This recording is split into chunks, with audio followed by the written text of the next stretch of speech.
Mesmo em recesso, deputados da CPI dos pedágios voltam a se reunir na Assembleia. Presidentes das concessionárias vão ter de explicar valores cobrados nas estradas paulistas. Projeto de lei quer implantar plano de educação e orientação alimentar para pacientes com tuberculose na rede pública estadual de saúde. Como vivem as comunidades que vencem preconceito e mantêm as tradições, os hábitos e a cultura seculares. Nesta semana você vai ver uma série de reportagens que mostram como vivem os índios, os quilombolas e os ciganos em São Paulo. Hoje você vai conhecer o modo de vida dos índios guaranis. O Jornal da Assembleia está no ar. Olá, boa tarde. Boa tarde. O Jornal da Assembleia começa hoje falando ao vivo com o repórter Mauro Friesman, que tem as informações da reunião da CPI dos pedágios, que acontece hoje à tarde aqui na Assembleia. Mauro, boa tarde.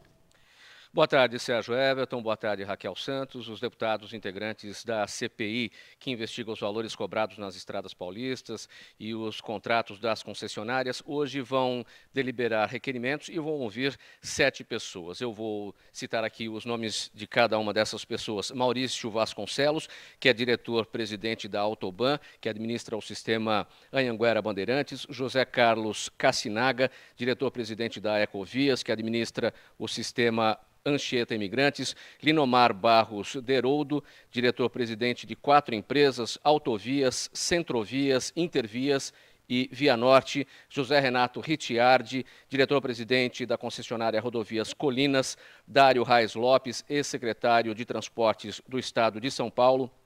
Ulisses Carraro, ex-diretor-geral da Artesp, a agência que regula o setor no Estado, e Alexandre Carlos Petilo, funcionário da concessionária Rodovias Colinas. Tudo isso vai acontecer a partir das 3 horas da tarde, aqui na Assembleia Legislativa, ao local Plenário Tiradentes. E o presidente da CPI dos pedágios é o deputado Bruno Covas, do PSDB. Raquel. Ok, Mauro. O Brasil é um país de contrastes. Por ano, quase 27 milhões de toneladas de alimentos vão para a lata do lixo. Esse volume todo daria para alimentar quase 20 milhões de pessoas todos os dias. A repórter Viviane Cesarino está numa ONG que trabalha para incentivar o fim desse desperdício. Boa tarde, Viviane. Onde esse desperdício acontece? Olha só, acontece em todas as fases da cadeia produtiva, viu? Boa tarde para vocês aí no estúdio, boa tarde a todos. Desde a plantação, né, até a mesa do consumidor. Nós estamos, então, aqui na ONG, que ajuda muitas instituições, recolhendo em empresas esse alimento que seria jogado fora e colocando na mesa de idosos, de crianças, que muitas vezes não têm o que comer, viu? São beneficiadas quase 22 mil pessoas por dia. A gente vai conversar agora com a Ana Birie Francelino, que é nutricionista aqui da ONG, e eu queria saber de vocês o que interessa, o que dá para a gente aproveitar? Tudo? Casca, talo? Na verdade, é para a gente aproveitar o alimento inteiro, desde a polpa até as cascas, talos, semente, folhas, coisas que a gente joga fora, que tem valor nutricional, não é lixo, não é resto. Ele pode ser aproveitado para melhorar o aporte nutricional da nossa refeição e reduzir o desperdício, porque eles são alimentos também. Como é que funciona o trabalho da ONG? Vocês fazem isso desde 98, combatem a cultura do desperdício, arrecadam esses alimentos doados todos os dias, e aí? Isso, a gente arrecada esses alimentos durante o dia, entregamos no período da manhã, entregamos até o final da tarde nas 43 instituições que são cadastradas conosco. Então, a nossa primeira colheita de alimentos começou em 99 e desde então a ONG vem crescendo, aumentando a colheita para melhorar o aporte nutricional das pessoas, dessas instituições e reduzir o desperdício, porque é muito alimento que é jogado fora. São alimentos em condições para consumo, não são alimentos estragados, mas geralmente eles são excedentes de produção que tem o lixo como destino. Agora, essas pessoas aprendem com oficinas a fazer as receitas, né? Igual uma que você vai ensinar para a gente agora. Qual que é? Isso mesmo, eu vou ensinar o patê de talos e nós ensinamos as pessoas das instituições a preparar essas receitas. Talo do quê? Vamos ver. Aqui nós utilizamos nessa receita o talo do espinafre e o talo do agrião, mas pode ser usados outros talos também. De refoga, o alho e a cebola. Talo é uma coisa que a gente joga fora mesmo, né? É uma coisa que a gente joga fora e tem um valor nutricional muito alto. Ele é fonte de fibra, ele faz muito bem para a dieta e a gente acaba jogando fora. Então, nesse primeiro passo da nossa receita, é só misturar. Isso, é só misturar. Depois de refogado o alho e a cebola, é só incluir os talos de espinafre e os talos de agrião. E quanto tempo a gente vai misturar assim? Ele vai refogar. Depois de refogar, é só misturar os outros ingredientes. Então, ele deve refogar por uns 5 minutos, mais ou menos. Tá certo. Obrigada pela entrevista. Ó, daqui a pouquinho a gente vai voltar, né, para mostrar o outro passo da receita. Tem que bater um pouquinho no liquidificador, mas enquanto isso, enquanto o jornal vai acontecendo, a gente vai cozinhando aqui um talo de alimento que seria jogado no lixo se não fosse aproveitado. Muito sério isso, né, Sérgio? É com você. Viviane, obrigado. E na última reunião da Comissão de Constituição, Justiça e Redação, antes do recesso, foram aprovados mais de 80 projetos. Entre eles, o que prevê a criação da rede pública de cuidados paliativos, a implantação de repúblicas para idosos de baixa renda e o que proíbe o uso indiscriminado de aparelhos dentários. Vamos rever. Na pauta de 120 itens, os deputados pediram mais tempo para analisar apenas 7 projetos de lei. Um deles foi retirado para a relatoria especial e todos os outros foram aprovados. Mais de 80 dispõem sobre a implantação de repúblicas para idosos de baixa renda em várias cidades do estado. Também foram aprovados projetos como o do deputado Davi Zaia, do PPS, que autoriza a criação de entidade fechada de previdência privada na forma de fundação. O da deputada Leci Brandão, PCdoB, que proíbe as maternidades de cobrar taxas para que o médico da gestante faça o parto. E outros que instituem os dias do físico e da beleza. Passando por essa comissão, que é a primeira, mais importante no sentido da sequência que venha depois, os projetos vão sendo votados mais rapidamente e mais rapidamente eles vão modificar pela sua natureza, pela sua origem, a vida do cidadão de São Paulo. 2 projetos do deputado Fernando Capês, PSDB, também foram aprovados, o que dispõe de mais tempo para a sustentação oral perante o Tribunal de Impostos e Taxas e o que pretende coibir o uso indiscriminado de aparelhos dentários. Nós somos procurados pelo Conselho Regional de Odontologia, os dentistas estão preocupados, está crescendo o número de comércio até clandestino, ilegal, de produtos odontológicos que são vendidos de maneira totalmente irregular, sem orientação do dentista e, muitas vezes, acredite, para finalidade estética. O projeto, então, vai exigir que na nota fiscal de venda ao produto seja apontado o número de inscrição no CRO ou a pessoa jurídica que está adquirindo, para evitar essa venda indiscriminada que faz mal à saúde e prejudica o interesse do consumidor. Vamos a informações do trânsito em São Paulo. Você vê aí imagens ao vivo da Avenida Brasil, uma das principais avenidas da zona sul da cidade, com o movimento aí até abaixo do normal, né? O trânsito tranquilo, fluindo normalmente, uma ótima opção, bom caminho para o motorista que vai para o aeroporto de Congonhas. Em São Paulo, mais uma madrugada fria e chuvosa, 13 graus. A previsão para esta segunda-feira é de tempo fechado com chuva fraca durante o dia. A máxima não passa de 18 graus. Vamos ver como fica o tempo no interior do estado. Em Campinas, tempo frio e chuvoso. Os termômetros chegam a 17 graus. Em São José dos Campos, o tempo fica nublado com chuvas a maior parte do dia. A máxima é de 15 graus. Em Sorocaba, o tempo é chuvoso, a temperatura cai e chega aos 18 graus. Em Ribeirão Preto, chove boa parte do dia também e a máxima é de 18 graus. A seguir, projeto de lei prevê a implementação de plano alimentar para pacientes com tuberculose em São Paulo. A gente conta todos os detalhes depois do intervalo, é rapidinho. A gente volta já já.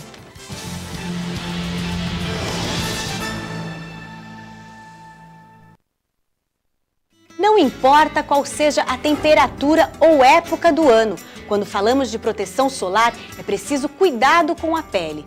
A exposição ao sol forte pode causar envelhecimento precoce, queimaduras e o mais grave, o câncer de pele. Segundo dados da Sociedade Brasileira de Dermatologia, cerca de 90% das lesões que causam este tipo de câncer localizam-se em áreas do corpo que ficam expostas. Aqui no Brasil, são registrados mais de 100 mil casos de câncer de pele todos os anos. Por isso, além do uso do protetor, evite tomar sol entre 10 da manhã e 4 da tarde. Mesmo em dias nublados, não esqueça do filtro solar, além de se proteger com bonés, chapéus e óculos escuros. E para manter a pele saudável e bonita no verão, beba bastante líquido, além de, claro, passar protetor solar a cada 2 horas e com o fator de proteção superior a 15.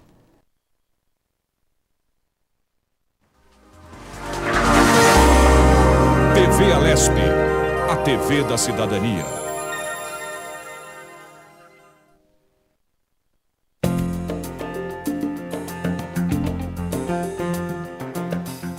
Ao ser eleito pelo voto popular, o deputado estadual assume um mandato de 4 anos. Nesse período, participa de sessões plenárias e dos trabalhos das comissões. Também atende eleitores, encaminha seus pedidos às secretarias do Estado e apresenta em plenário os assuntos de interesse do segmento social ou da região que o elegeu. Faz parte do trabalho do deputado ouvir a opinião dos grupos organizados que reivindicam a colocação de temas específicos em pauta. Para isso, recebe em seu gabinete trabalhadores, dirigentes sindicais, lideranças de várias comunidades e entidades representativas. Cabe também ao parlamentar da Assembleia atuar na fiscalização contábil, financeira, orçamentária, operacional e patrimonial do Estado.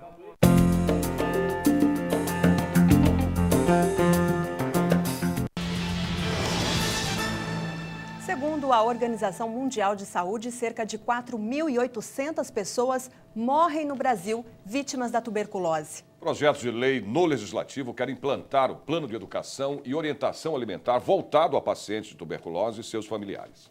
A tuberculose é uma doença infecciosa causada por bactéria. Afeta principalmente pulmões e rins. Também podem ser comprometidos órgãos genitais, intestino delgado e ossos. A transmissão ocorre de pessoa para pessoa via gotículas de saliva. De acordo com a Organização Mundial de Saúde, 22 países são responsáveis por 80% dos casos de tuberculose no mundo. O Brasil ocupa a 19ª posição neste ranking. 4.800 pessoas morrem por ano vítimas da tuberculose no país. Mas o controle da doença, que já enfrentou períodos difíceis, tem avançado. A taxa de incidência, ou seja, a quantidade de doentes por cada 100 mil habitantes, que permite que você compare de uma forma mais igualitária entre todos os países, o Brasil ocupa aí a 110ª posição. Né? Então é uma taxa de incidência, digamos, mediana, já foi bem pior, mas o governo brasileiro atingiu as metas do milênio da Organização Mundial de Saúde. São os dois condicionantes sociais. A subhabitação facilitando a transmissão e a desnutrição facilitando o adoecimento. A alimentação adequada, associada à informação e educação, são o foco do projeto de lei 890 de 2013, de autoria dos deputados Leci Brandão, do PCdoB, e Adriano Diogo, do PT. Estas são diretrizes fundamentais para o combate da tuberculose, diz a nutricionista Madalena Valinotti. A tuberculose, ela promove realmente um enfraquecimento do organismo como um todo. Então, o cuidado com a alimentação, número de refeições ao dia, a oferta de energia, que a gente chama de carboidratos, qualidade de gorduras, principalmente a questão proteica, é muito importante. Por quê?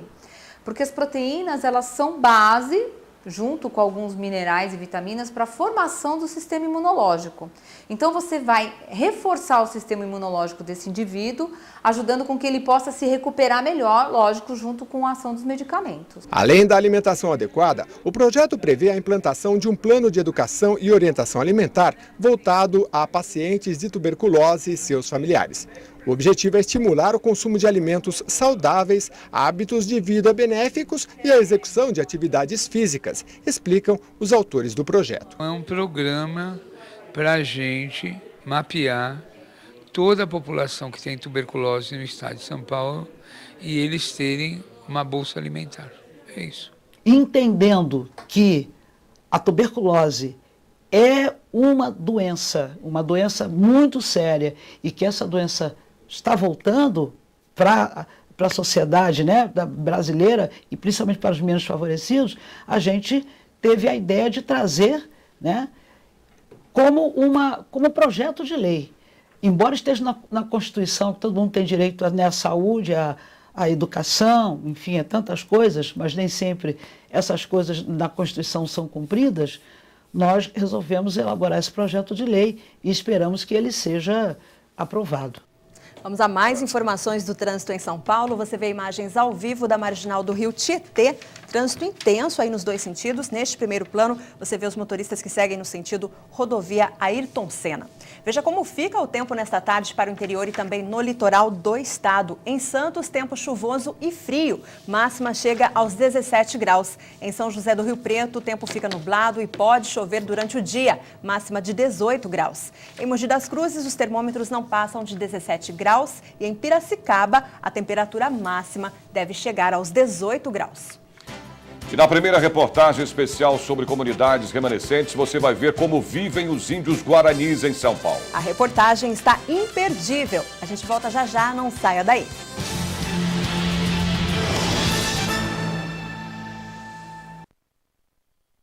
A prática de exercício físico aumenta a qualidade de vida e estimula a saúde.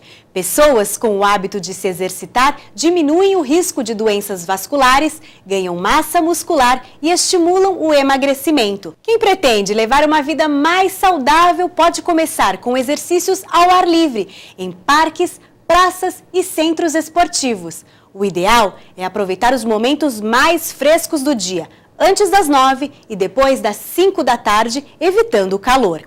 Use roupas leves e fique de olho também para evitar a desidratação, bebendo bastante água. O importante é contar com a orientação de um profissional adequado e ficar atento aos limites do próprio corpo para evitar lesões.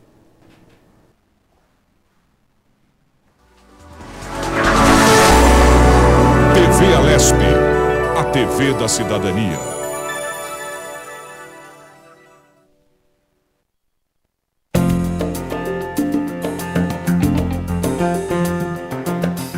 As leis são regras definidas por uma Constituição.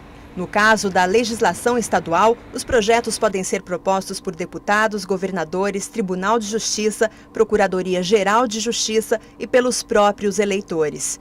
O primeiro passo na tramitação de um projeto de lei é seu encaminhamento à mesa da Assembleia Legislativa. O texto será lido no expediente da Casa, para informar o conteúdo aos deputados, e em seguida publicado no Jornal Oficial do Poder Legislativo. Em 2 dias, o projeto vai ser incluído na pauta e poderá receber emendas. Ao final do prazo, o presidente da Assembleia Legislativa encaminha o texto às comissões da Casa. Após exame minucioso, o PL, acompanhado dos devidos pareceres, é incluído na ordem do dia para discussão e votação em plenário. Se a proposta for aprovada na Assembleia, será remetida ao governador, que poderá sancioná-la ou vetá-la. Assim que o projeto é publicado, torna-se lei estadual.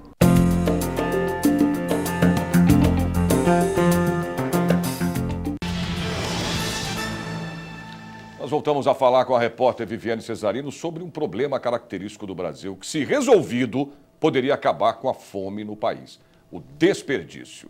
Viviane, cerca de 30% da produção de alimentos não vai, para a mesa do brasileiro, é isso? 15 milhões de toneladas de alimentos vão para a lata do lixo. Isso é uma notícia, essa é uma notícia muito triste de dar, né? É por isso que aqui na ONG Banco de Alimentos, eles têm uma frase que eu achei muito bacana, né? Quase um slogan, que é: busca onde sobra, entrega onde falta. E por isso que tudo aqui, casca, talo, folha, é aproveitado. Falando em aproveitamento, a gente lembra da nossa receita dos talos, né? Talo do que mesmo? De espinafre? E de agrião. Já estão prontos aqui, a gente colocou na panela, e agora? Agora é só pôr no liquidificador, junto com uma unidade de iogurte natural e a mesma quantidade de maionese. Então vamos lá. É super rápido, né? É super rápido, é só bater no liquidificador. O que deve fazer em casa é só esperar o refogado esfriar. Agora vamos lá colocando no liquidificador. Aqui também já está separadinho, ó, o iogurte. E também a maionese, que ela vai colocar agora. Ele pode ser usado tanto como patê, como molho quente. Pode ser molho para massa. Tudo que é pro lixo, né? Porque do agrião, geralmente, a gente... Aproveita só as folhas. Só a folha. E do espinafre também. Também. E tem outros legumes que a gente pode fazer esse patê também? Tem, dá para fazer com talo de beterraba, dá para fazer com as folhas da beterraba. Na verdade, dá para fazer com talo com as folhas de qualquer alimento. Então vamos lá, vamos bater aqui. Quanto tempo? 1 minutinho, só o tempo de triturar.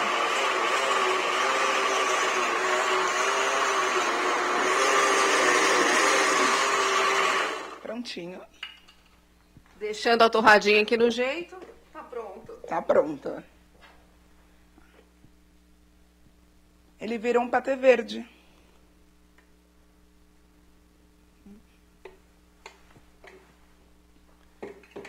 Olha só, essa é só uma das receitas, né, do que a gente joga fora todos os dias na nossa casa, nas empresas. E o mais bacana aqui da ONG é que vocês ensinam tudo isso para as instituições, né? Ensinamos as instituições que são cadastradas conosco. Nós temos um vínculo com o Centro Universitário São Camilo. Nós utilizamos o laboratório deles de cozinha para ensinar essas instituições como utilizar os alimentos. Não adianta só doar os alimentos.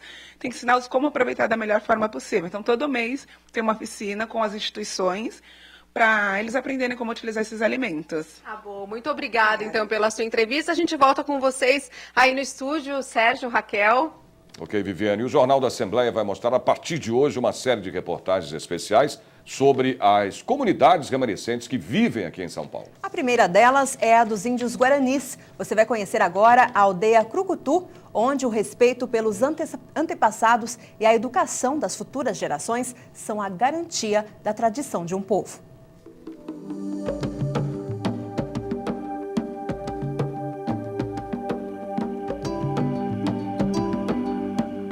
Nos rincões da maior cidade da América Latina, a cerca de 50 quilômetros do Marco Zero da Praça da Sé, em direção ao sul, há um pedaço intocado da Serra do Mar que envolve um cinturão verde de proteção aos mananciais das represas Billings e Guarapiranga.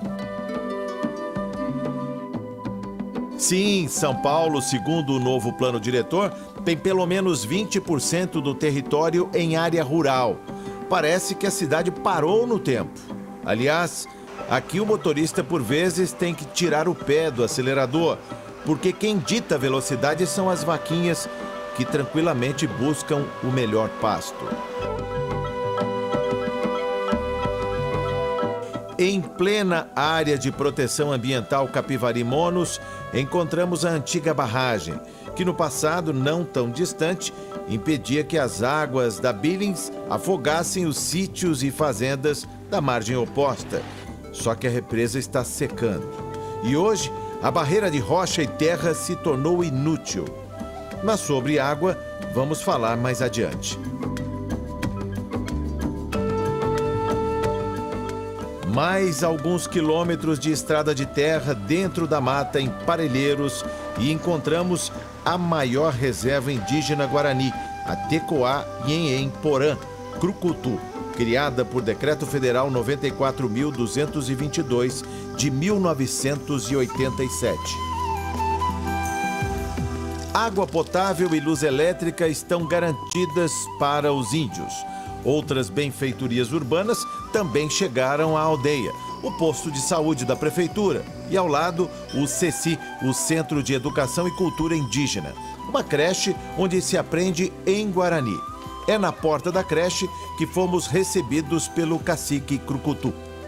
A cultura nossa é o nosso registro, que existimos aqui na capital, desde o tempo do descobrimento. Então, para nós, manter a cultura é para que a gente garanta nosso futuro.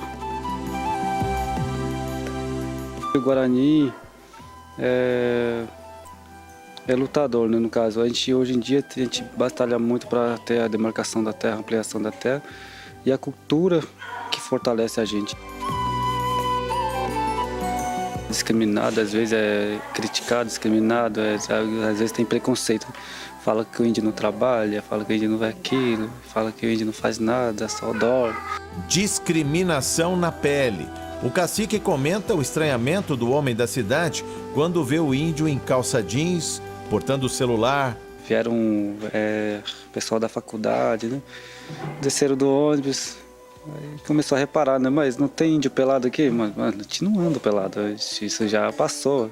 A população indígena no estado de São Paulo, segundo o censo de 2010, é de quase 42 mil habitantes, sendo que a maioria vive em cidades. Um pedacinho de chão. São apenas 25 hectares para 50 famílias crucutus, uns 400 índios. Para eles, a demarcação é muito importante. A gente está lutando aí para a ampliação da terra, mas está 12, 13 anos já nessa luta. A terra é pouca e ainda por cima muito ácida. Não favorece a plantação. Daí a dependência de trazer comida de fora. Não tem como você plantar uma coisa que você vou colher depois. Os guaranis respeitam os mais velhos. A tradição passada de geração em geração. O pajé é um ancião da nossa aldeia, então ele é o que indica o caminho para a gente. Vamos conversando com o pajé, você se põe no caminho melhor. O respeito à natureza, a mata intocada, os bichos, a água, que na reserva ainda não é escassa, mas... Se você preserva a natureza, sempre vai ter água limpa, potável para você beber e chuva. A gente acredita muito no espírito da terra, então sempre, se você derruba uma árvore, você já está machucando a natureza. O preconceito contra o índio é patente quando o cacique se aventura na cidade. Eu mesmo, quando eu vou na cidade, eu uso colar, né? Que nem essa daqui. A moça, o rapaz que olha para mim, eu estou sentado, estou sozinho. E vê o lugar sozinho, mas vê que eu sou índio, já não sento perto. A reportagem do programa Assembleia Documento esteve na aldeia Crucutu em 2006 e, na oportunidade, mostrou a dança, a alegria das crianças e os rituais.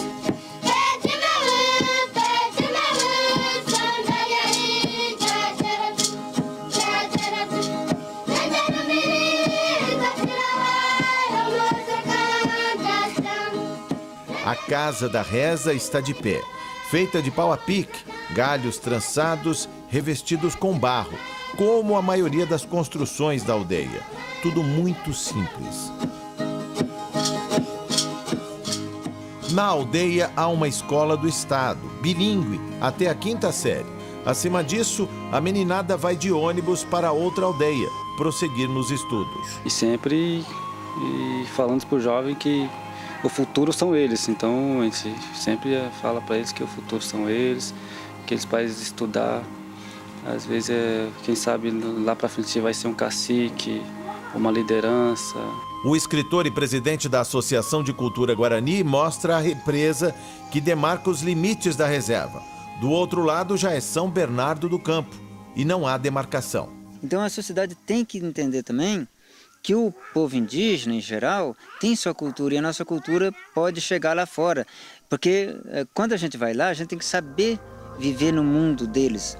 Segundo os estudos, as populações tradicionais são indispensáveis para conservar os recursos naturais e manter as florestas tropicais. No caso da água em São Paulo, as represas Billings e Guarapiranga necessitam da floresta em pé, num dos últimos remanescentes da Mata Atlântica.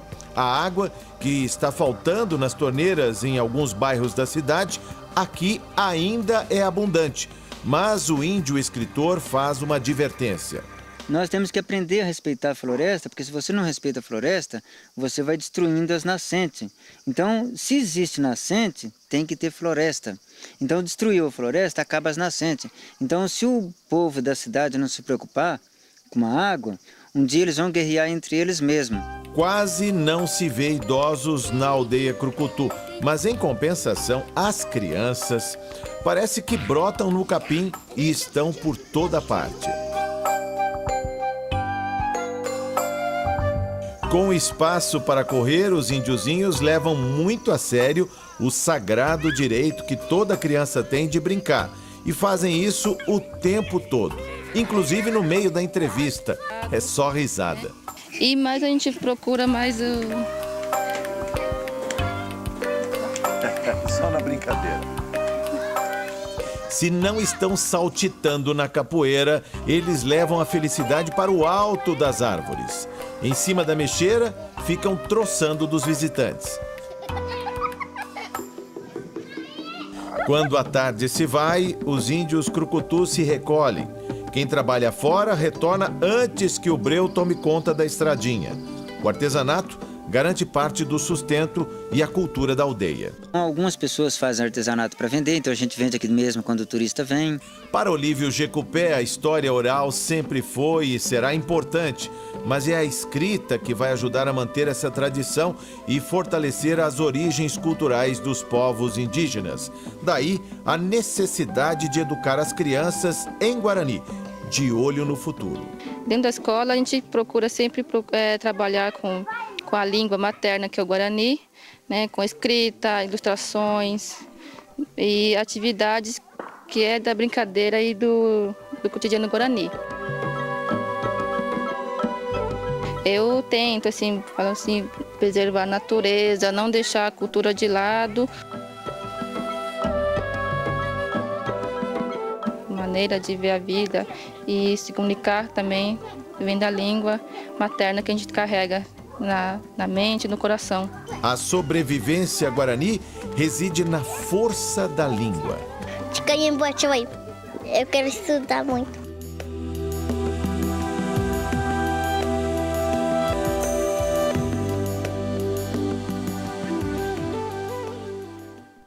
E amanhã você vai conhecer uma comunidade quilombola, remanescentes de negros escravos que lutam pelo direito à terra. Vamos a mais informações do trânsito em São Paulo. Vemos imagens ao vivo da Praça João Mendes, no centro da capital, próximo ali à Praça da Sé. O movimento de pedestres e veículos é bastante intenso nesse momento na região, mas o motorista não enfrenta congestionamentos. Tempo frio e chuvoso na maior parte do estado nesta segunda-feira. Em Franca, tarde de tempo chuvoso, os termômetros chegam aos 18 graus. Em Bauru, a temperatura máxima pode chegar a 17 graus. Em Limeira, a temperatura máxima não passa de 18 graus. E em Marília, os termômetros ficam na marca dos 18 graus. O Jornal da Assembleia de hoje termina aqui. Parabéns às cidades de Cristais Paulista e São Caetano do Sul. Faz aniversário hoje. Você pode rever as reportagens da edição de hoje do Jornal da Assembleia na internet. Basta acessar o site www.al.sp.gov.br e clicar em redes sociais. Uma boa tarde para você. Boa tarde, até amanhã.